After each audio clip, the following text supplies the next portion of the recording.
দর্শক, আওয়ামী লীগের বিচার নিবন্ধন বাতিল ও নিষিদ্ধের দাবিতে প্রধান উপদেষ্টার বাসভবন যমুনার সামনে বিক্ষোভ ও সমাবেশস্থলে আছেন আমাদের সহকর্মী মাহবুব সৈকত। আমরা সরাসরি যুক্ত হচ্ছে মাহবুবের সঙ্গে। মাহবুব, বিক্ষোভ ও সমাবেশের সবশেষ পরিস্থিতি কেমন দেখছেন? সরকারের পক্ষ থেকে কি কোনো আশ্বাস বা আলোচনা করা হয়েছে?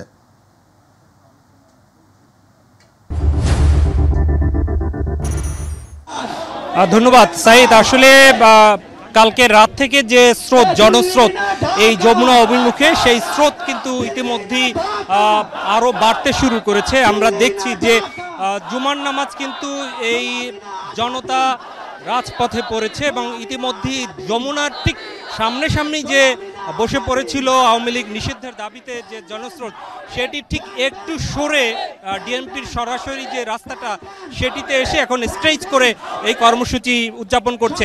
আমরা আপনাদেরকে একটু দেখাচ্ছি আমাদের যে সামনের, কিন্তু ইতিমধ্যেই সকল দল মত নির্বিশেষে সবাই কিন্তু আসলে আপনারা দেখতে পাচ্ছেন যে এই যে আওয়ামী লীগের নিষিদ্ধকরণ এবং যে গণ অভ্যুত্থানের শহীদের এবং আহতদের নিহত হওয়ার যে বিচার, সেই বিচার কিন্তু প্রক্রিয়ার দাবিতে এবং একই সাথে আওয়ামী লীগের যে নিষিদ্ধের দাবিতে, সেই নিষিদ্ধের দাবিতে যে আন্দোলন, সেই আন্দোলন এখন কিন্তু জনস্রোতে রূপ নিয়েছে। আপনারা দেখতে পাচ্ছেন যে স্টেজে কিন্তু এখানে যেটি দেখতে পাচ্ছেন যে সবাই কিন্তু মিলিত হয়েছে। এখানের স্টেজে কিন্তু এখন আর কোনো দল কিংবা মত নেই। সকল আমরা দেখতে পাচ্ছি যে এনসিপি কিংবা বৈষম্য বিরোধী ছাত্র আন্দোলন, একই সাথে কিন্তু দেখতে পাচ্ছি যে ইসলামী ছাত্র শিবির, জামাত ইসলামী, ছাত্র দল থেকে শুরু করে সবাই এইখানে কিন্তু আমরা দেখতে পাচ্ছি যে চলে এসেছে।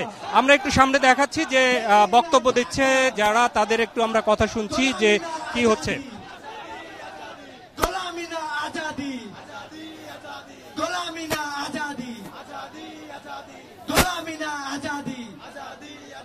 বাংলাদেশের শত্রুরা হুঁশিয়ার সাবধান, বাংলাদেশের শত্রুরা, বাংলাদেশের শত্রুরা, দিল্লি না ঢাকা, দিল্লি না ঢাকা। একই যে স্লোগান, যে দিল্লি না ঢাকা, ঢাকা ঢাকা, সেই স্লোগানে কিন্তু প্রকম্পিত হচ্ছে। দাবি কিন্তু একটাই, সেটি হচ্ছে যে আওয়ামী লীগ নিষিদ্ধ এবং সেই আওয়ামী লীগ নিষিদ্ধের যে দাবি, সেটি কিন্তু এখান থেকে উচ্চারিত হচ্ছে। এখানে কিন্তু শহীদ পরিবারের সদস্য, আহত থেকে শুরু করে সবাই এসে উপস্থিত হয়েছে। সবার দাবি একটাই, তা হচ্ছে যে এখানে দল কিংবা মত নয়, ফ্যাসিবাদ বিরোধী আন্দোলনে যারাই ছিলেন তারাই কিন্তু আবার একত্রিত হয়েছেন, তারাই এখানে কিন্তু কথা বলছেন, তারাই কিন্তু একসাথে হয়ে এই আন্দোলন কিন্তু এগিয়ে নিচ্ছেন। আপনারা দেখতে পাচ্ছেন এখানে সকল ফ্যাসিবাদ বিরোধী আন্দোলনে যে সকল দল ছিলেন, আস্তে আস্তে সেই নেতৃবৃন্দ আসছেন, আস্তে আস্তে সবাই একসাথে হচ্ছেন। দেখতে পাচ্ছেন যে নেতৃবৃন্দ বক্তব্য রাখছেন এবং একই সাথে আপনারা দেখছেন যে সেখানে কিন্তু দল নেই, সেখানে কিন্তু মত নেই। আমরা দেখতে পাচ্ছি বৈষম্য বিরোধী ছাত্র আন্দোলনের যে নেতৃত্ব দিয়েছিলেন সিবগাতুল্লাহ কথা বলেছেন, দেখতে পাচ্ছেন যে সার্জিস আলম এখানে রয়েছেন, দেখতে পাচ্ছেন যে অন্যান্য যারাই এস.এম. ফরহাদ রয়েছেন, এগুলো সব কিন্তু আমরা দেখতে পাচ্ছি।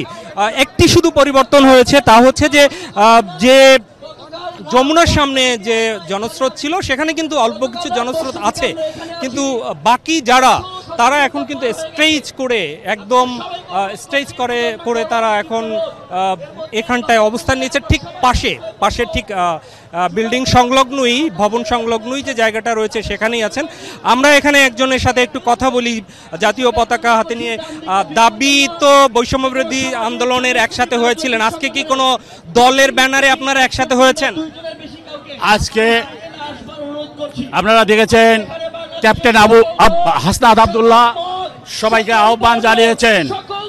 আমি জুলাই আগস্ট বিপ্লবের একজন মৃত্যুঞ্জয়ী যোদ্ধা, আমি শহীদ পরিবারের সন্তান, আমি মুক্তিযোদ্ধা পরিবারের সন্তান, আমার নাম ডিউ খুদা। আমার মতো এরকম হাজার হাজার মানুষ আজকে নিষিদ্ধ করার জন্য গণহত্যাকারী আওয়ামী লীগ নিষিদ্ধ করার জন্য আমরা একাত্মতা জানানোর জন্য এখানে আসছি। এটা কোনো দলের না, এটা জাতীয় একটা দাবি। আওয়ামী লীগ নিষিদ্ধ করতে হবে, গণহত্যাকারী ফ্যাসিস্ট আওয়ামী লীগ নিষিদ্ধ করতে হবে। এই জাতীয় দাবির সাথে সবাইকে আমি একাত্মতা হওয়ার জন্য আহ্বান জানাচ্ছি। প্রিয় দেশবাসী, আসসালামু আলাইকুম। আমরা এমসিডি পক্ষ থেকে সারা বাংলাদেশে যত আওয়ামী লীগের যত এমপি মন্ত্রী আছে এই 7 দিনের ভিতরে যাতে ঘরে ঘরের থেকে খুঁজে বের করা হোক। এবং আমরা আরেকজনের আমি বরগুনার থেকে আসছি। আমি একজন জুলাই যোদ্ধা। আমি ঢাকায় যাত্রাবাড়িতে আমি আহত হয়েছি। আমরা কোনো ব্যানারে আসিনি, আমরা এসেছি কুখ্যাত স্বৈরাচার ফ্যাসিস্ট হাসিনা এবং তার দল আওয়ামী লীগ নিষিদ্ধ হোক। আমরা একজন নারীর সাথে কথা বলছি। সাভার থেকে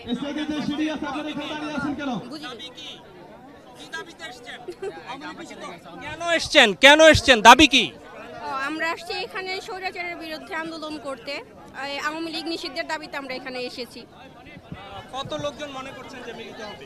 আমাদের এখানে কয়েক লক্ষ লোক মিলিত হবে এবং আমাদের জুলাই যোদ্ধা যারা আছে সবাই আসছে এখানে। ঐক্যতা পোষণ করছি আমরা। এবং আমরা এই যে শাপলা যে গণহত্যা হয়েছিল, তারপর পিলখানায় যে হত্যাযোগ্য হয়েছিল, জুলাই আগস্টে যে হত্যাযোগ্য হয়েছে, আমরা এই প্রত্যেকটার বিচার চাই, আওয়ামী লীগকে নিষিদ্ধ চাই। আসলে শুনতে পেলেন যে দাবি কিন্তু তাদের একটাই, সেই দাবি হচ্ছে আস্তে আস্তে যে দাবি আওয়ামী লীগ নিষিদ্ধের দাবি এবং একই সাথে জুলাইয়ের যে গণহত্যা এবং শুধুমাত্র তাই নয়, শাপলা চত্বরের গণহত্যা, সেই গণহত্যারও বিচারের আওতায় আনার যে দাবি, সেই দাবিতে তারা এসছে। আমরা দেখতে পাচ্ছি যে লোকে কিন্তু লোকারণ্য হয়ে যাচ্ছে এবং এই দাবি আদায় না হওয়া পর্যন্ত তারা এখানে অবস্থান করার কথা কিন্তু বলছে। তো আমরা পরবর্তী সংবাদে নিশ্চয়ই আমরা বিস্তারিত আরও তুলে ধরব। আমরা ফিরে যাচ্ছি স্টুডিওতে। মাহবুব, আপনাকে ধন্যবাদ।